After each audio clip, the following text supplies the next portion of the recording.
the brands that are, really looking to succeed on channels like Facebook and Google, they have to have their offer completely dialed in, and that goes from having a unique value prop, amazing creative, dialed in sales funnels, deep understanding of their metrics. Gonna take it, gonna take it, gonna take it, gonna take it, gonna take it, gonna take it, gonna take it, gonna take it to the top, I'm gonna.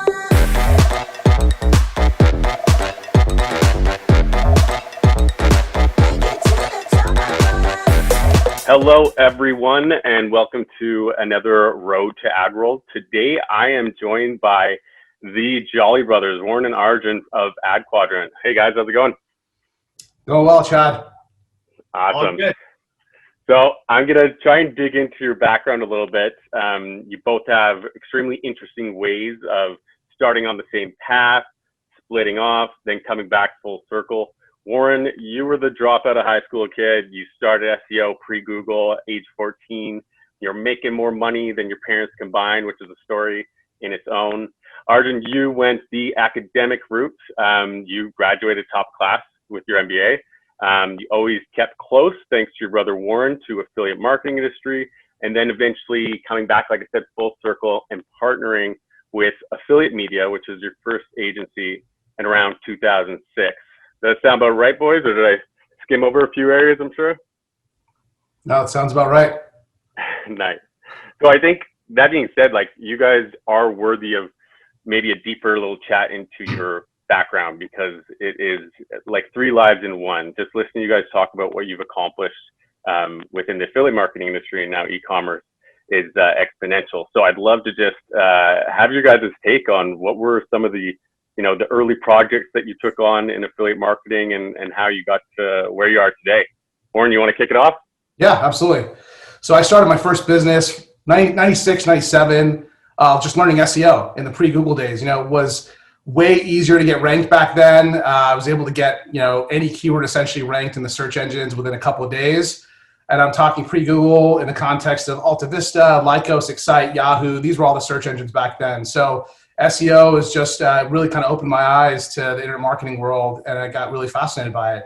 A couple years later, about 2 years later, just locally here in LA, Orange County, met a couple guys that had a pretty substantial domain portfolio. One of those domains was dmv.org, and we took kind of my SEO expertise, just understanding of affiliate marketing, how to monetize, and combined with that domain, launched it in around 99, 2000, and ended up growing that site to 15 million uniques per month. It ended up being a top 250 website in the world in terms of traffic, and our business model was effectively, affiliate marketing and search feeds at the time. Just when Google first came out, they were giving out, these feeds that would pay you on a per-click basis, really high revenue share. And we also had these direct auto insurance lead deals with the Geicos and the Progressives of the world. So that was really a large-scale kind of understanding of the potential of affiliate marketing. And of course, fast forward today, there's the Credit Karmas and the NerdWallets of the world that are doing hundreds of millions of dollars in revenue and some even beyond that. So that's a little bit about my history. Amazing. Arjun? Yeah, for me, a little bit of a different path. I was in my undergrad in college, and I remember seeing the checks rolling in for Warren, and I'm like, wow, this is really interesting. So I actually started tinkering when I was in college. Thought I was going to become a doctor. Obviously, took a different route and started, kind of messing with domains and affiliate marketing around 2006. First domain I bought back then was freedailydeals.com, and this was pre-Groupon.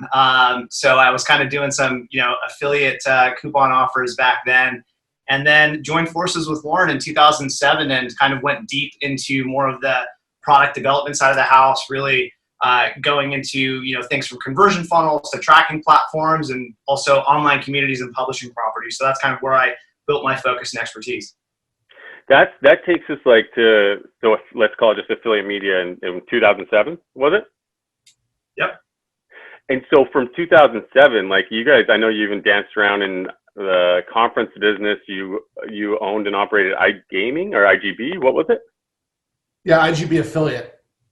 Right. So effectively similar to AdWorld, but for the gaming sector, we launched that business in 2006. 2007, I think, was our first conference. 2006 or 2007. Sorry, it's been a while. I think our first conference, we had about 450 attendees, and we ended up selling to a public company who was our partner in 2011. And at that point, our biggest event was about 4,500 attendees in London every January. Wow. Amazing. Yeah, I'm guessing that was Clarion, was it? That was Clarion, correct. Nice. Yeah. So as affiliate media evolved, I know that you guys have gravitated towards e-commerce. Given everything that you've learned along the way on the affiliate marketing side, how do you manage to take what you've learned, juggle maintaining affiliate marketing business model while building out this successful agency, which was then adQuadrant, which you created? Yeah, so I think our background in affiliate marketing gave us a unique perspective versus the traditional ad agency model. I think, our performance first approach really helps us to deeply align with what brands ultimately care about, which is results that can be directly attributed to one specific tactic or channel. And then, on top of that, if you think about the brands that we would work with on the agency side of the house, they have a very similar DNA on the kind of affiliate marketing side. What I mean by that is if you think about like the supplements industry and you think the supplements continuity models way back when and how that's led to brands like Onnit or Athletic Greens. Right. Or similarly, you think about teeth whitening and those offers. Now you have High Smile and Snow. It's a very similar DNA that's kind of interwoven between the AM world and building an e-commerce marketing agency that's focused specifically on performance.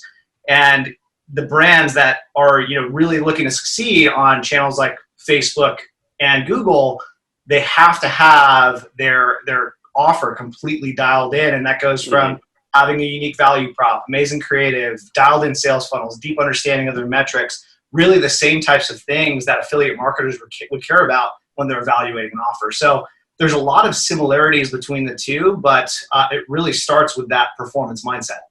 Absolutely. You guys gravitated towards the fashion side for your e-commerce business, right? We did.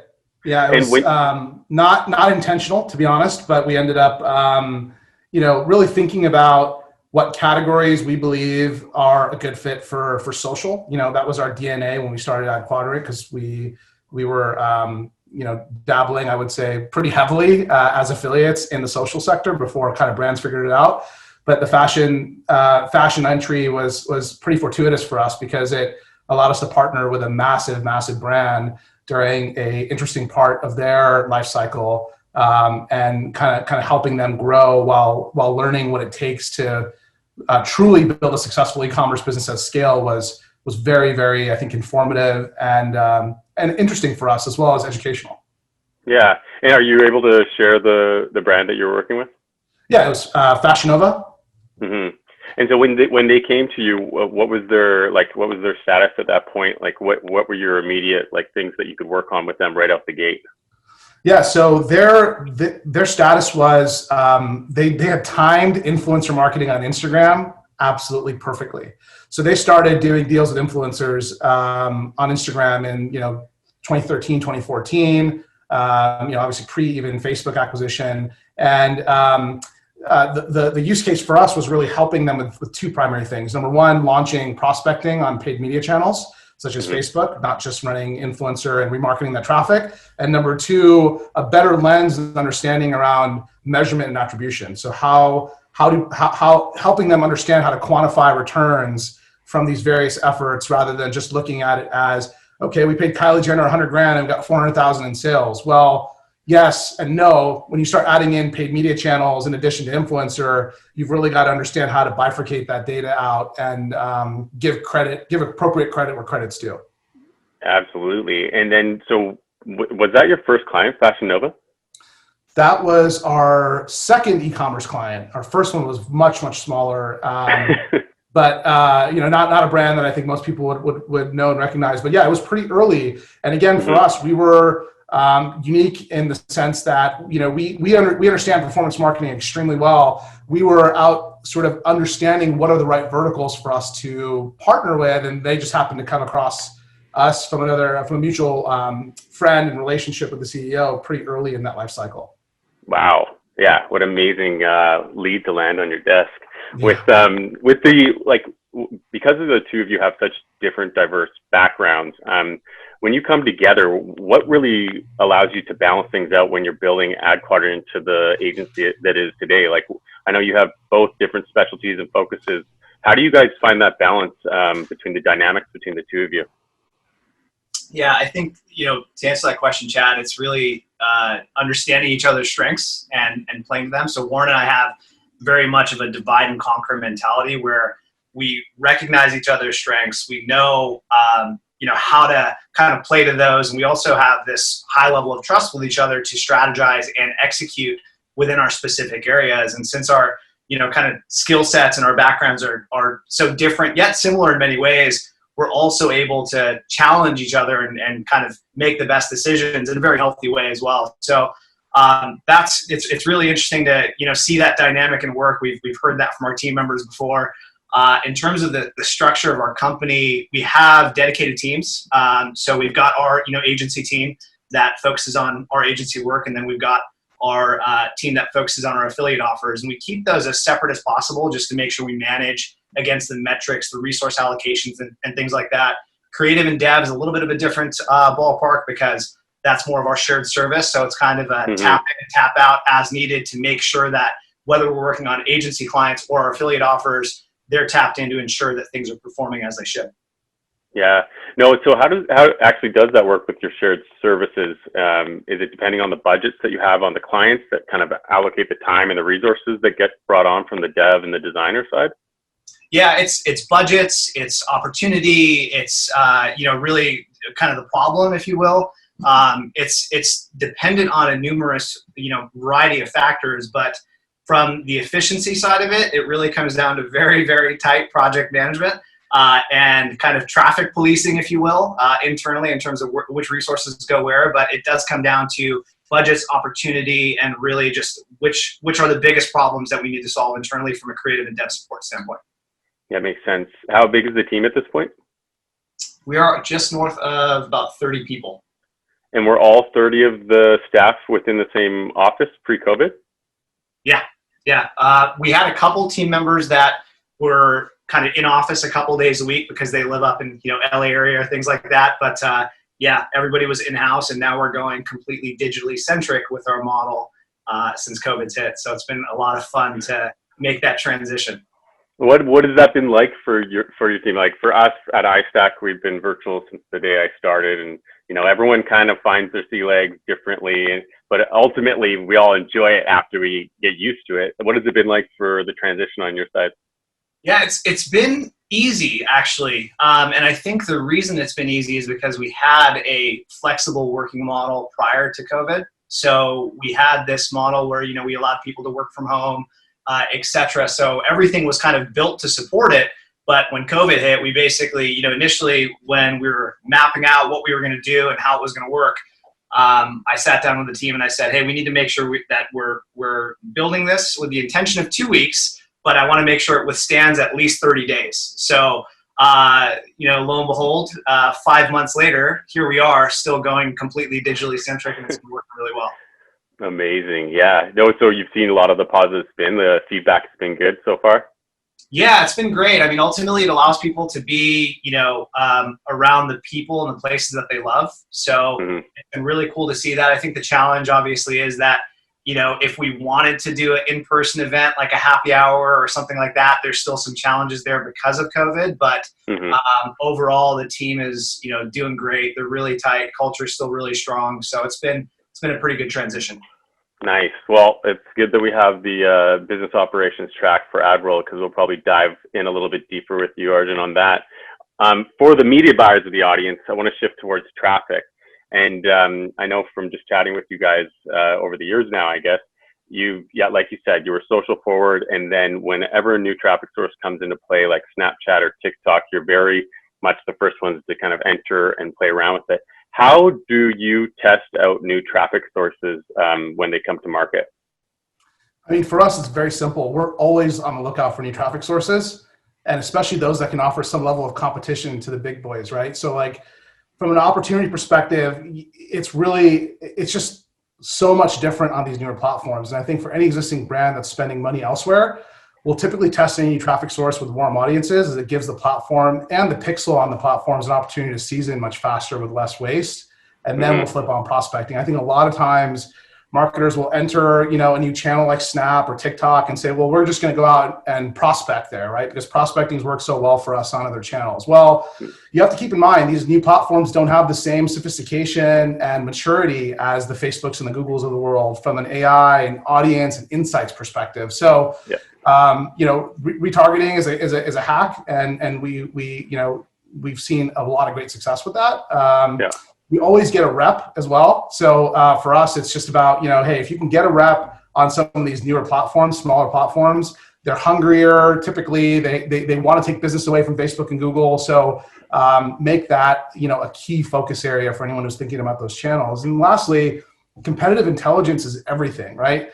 So studying what the most successful advertisers are doing on TikTok, as an example, is probably going to be a fast track for success versus just taking what's worked for you as a brand or marketer or affiliate from Facebook and just porting it over one-to-one. And the reason for that is because, again, the audiences, the platforms, the ad units, even the creatives that work are either slightly different or very different. And we've learned to understand and value the importance of taking that user and creative first approach on any platform that we enter. And that's really helped us accelerate our success. That makes a lot of sense. What's your go-to method of getting an account rep right out the gate? Well, we've been doing this for a while. So first off, we'll start with our account reps at other platforms and just see if they happen to know. A lot of them are friends with peers that work at competitors. So that helped us tremendously. As an example, over at TikTok, we started with some of our Facebook relationships. Outside of that, we just pound the pavement and go on LinkedIn, go on forums, and just try to find people that are willing to have a conversation. And you would be really, really shocked how interested these reps are at these other platforms to even work with affiliates. Just anyone who can spend money at scale, where the reps don't have to go out and do all this bureaucracy and convincing to get budget from big brands. They know that affiliates, if they find success, they'll just deploy tons of spend on the platform. So it depends on who we're talking to and what the platform is, but we found success going through either one of those lanes, either the agency lane or the affiliate lane, to get a really good rep on any of these platforms. You're making it sound how it was with Facebook like 5 or 6 years ago, when the Facebook reps were like night and day of what they are today. They just wanted whoever was going to spend the most money, and they were ready to bend over backwards in ways that most times got them in a little bit of trouble. Yeah. We said I referenced TikTok and Snapchat, but what else have you tried out there outside of Instagram and Facebook and Taboola? What other traffic sources? Like, have you tested Reddit ads? We're just about to launch a test with Reddit imminently, but we've run ads on Nextdoor. We're currently running campaigns on Nextdoor, programmatic, native and display, dabbled with connected TV. We're really, I think we are big on taking risks early and understanding what platforms not necessarily have the greatest amount of success for lower funnel stuff like affiliate campaigns or driving sales for an e-com brand, but we just want to validate and understand where each platform sits in its life cycle. So for example, when we first tested TikTok, we knew it just wasn't ready for direct response. So we kind of deprioritized it and then went back in as we were getting better education on where the pixel was, where their targeting levers matured to. So we look for scale, right? And we look for first party audiences as much as possible. So the problem with things like Native and Outbrain and Taboola, while we've had tremendous success there as well, is maintaining that success is hard, because if Outbrain or Taboola lose a publisher, that publisher is effectively gone, right? And if that publisher stops running native ads, there's nothing you can do anymore with Outbrain or Taboola to get access to that inventory. Whereas a Facebook, a Reddit, a Nextdoor, a TikTok, that's all first-party audiences. So you can really invest in those long-term, assuming they have the sophistication around all those elements that are necessary to get lower funnel campaigns to back out. Yeah, that makes sense. With Reddit ads, what do you actually now? We'll keep some cards close to your guys' chest. First, for TikTok and Snapchat, I think I've chatted with you guys before. Ecommerce was the one that kind of blew up, and everyone was kind of gravitating towards. But on the affiliate side of things, what have you seen to work for those types of traffic sources? Yeah, so a couple points. I mean, for an affiliate specifically on any of these traffic sources, number one, policy is way more lenient. So the big lever on any traffic source is always going to be creative, as I think we all know and this audience understands. So you can be a little bit more loose with creative as an affiliate on these platforms versus what Google or Facebook will allow. Again, easier to get a rep specifically for affiliate, right? All of these platforms, believe it or not, they have teams dedicated to fostering relationships with affiliates. They just don't like to publicize or advertise that. So the goal is just got to be persistent and ask for those reps that understand what affiliates care about and the methodology in which affiliates will want to test and deploy budget. And I think the last thing that's really interesting about being an affiliate on a TikTok or a Snap is there's way less direct competition from the brands running successfully on these channels themselves. And that's a temporary opportunity. I don't think that's going to be the same 2 years from now, where these big brands or advertisers who are really direct response focused finally get around to figuring out TikTok and Snap, right? So as an affiliate, you're able to, solve for that vacuum before the brands themselves get around to it. Yeah, I think that's really important. absolutely. So for you guys, you've cut out the middleman. You've started your own internal brands. Is that right? Yeah, when we say internal brands, that's our affiliate business ultimately. I mean, we're building out properties that add an accretive level of value to brands that we are working with in a totally different business model than your typical agency world, right? So as an agency, there's certain brands that will just never say yes to a typical agency relationship, percentage of ad spend, retainer, those types of things won't work with brands that are either too big or they already work with a holding company or they just have too many internal politics. But those big brands that spend a ton of money on user acquisition will always evaluate an opportunity that comes to them with zero risk and essentially guarantees performance, right? That's the beautiful thing about the affiliate marketing model. So when we say internal brands, that's essentially our own properties, content properties, web properties, what have you, that are acting as a third party, but an extension of these big brands, and essentially, driving them sales, customers, leads, phone calls on a pure performance basis. They only pay on a per action model, not on a traditional, agency sense. So what's your setup for when you're building out these properties? What's the research look like, and how do you actually build out the product? And do you actually even offer those as offers onto networks as well?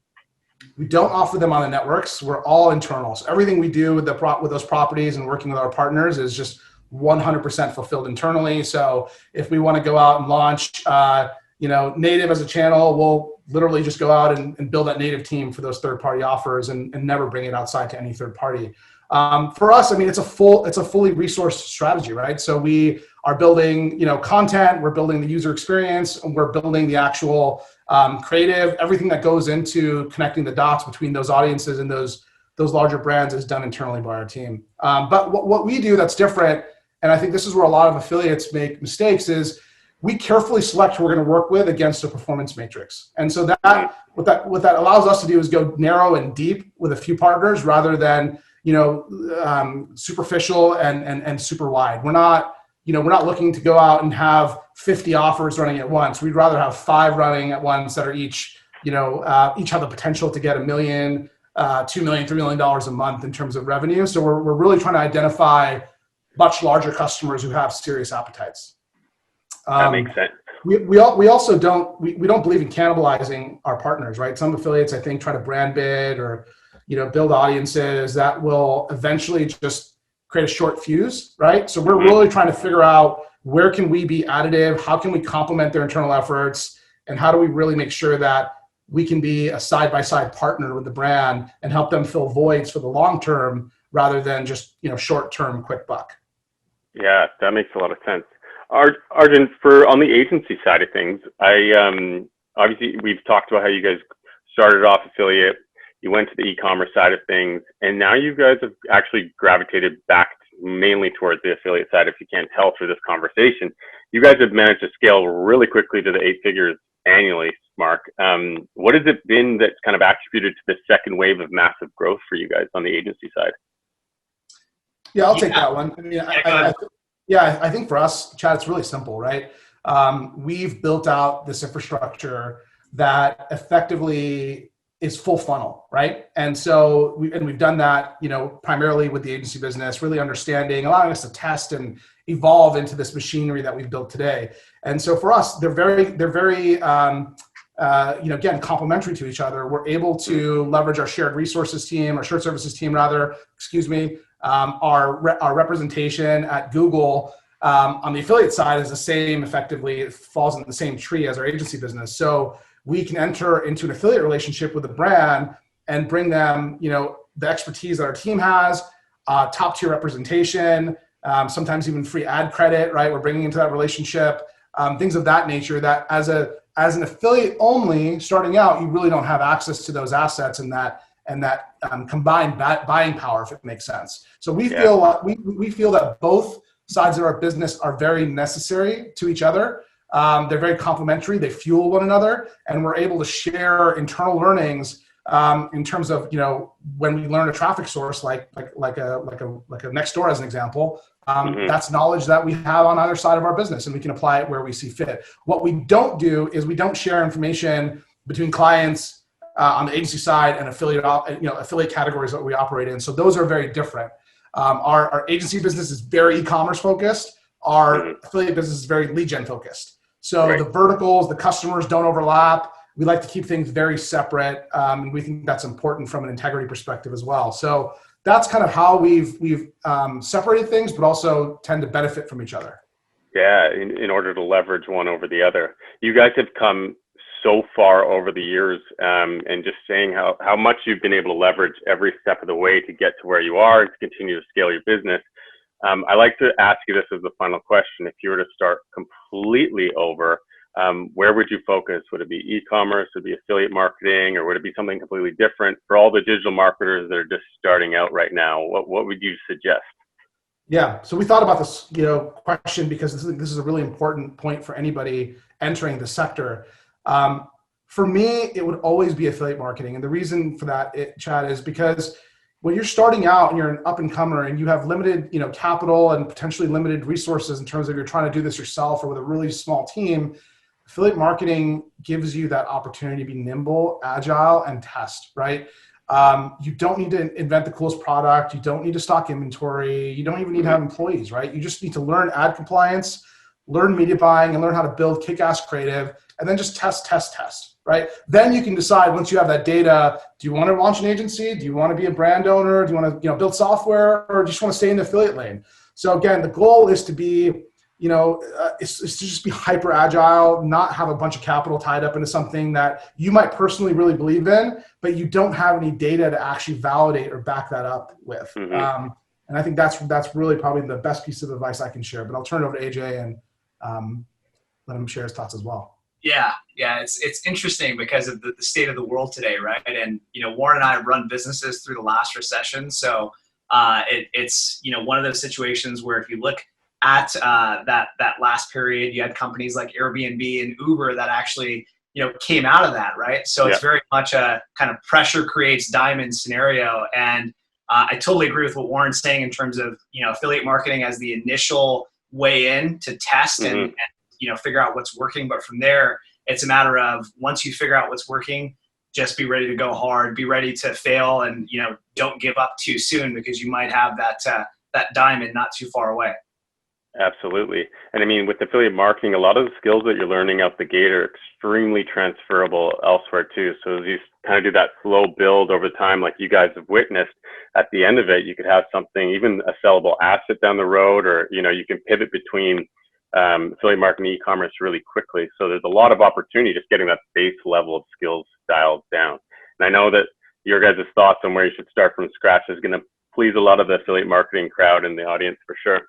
One thing I want to add though, Chad, because I think this is really important before we wrap up, is the key is compliance. So look at affiliate marketing as a legitimate business opportunity.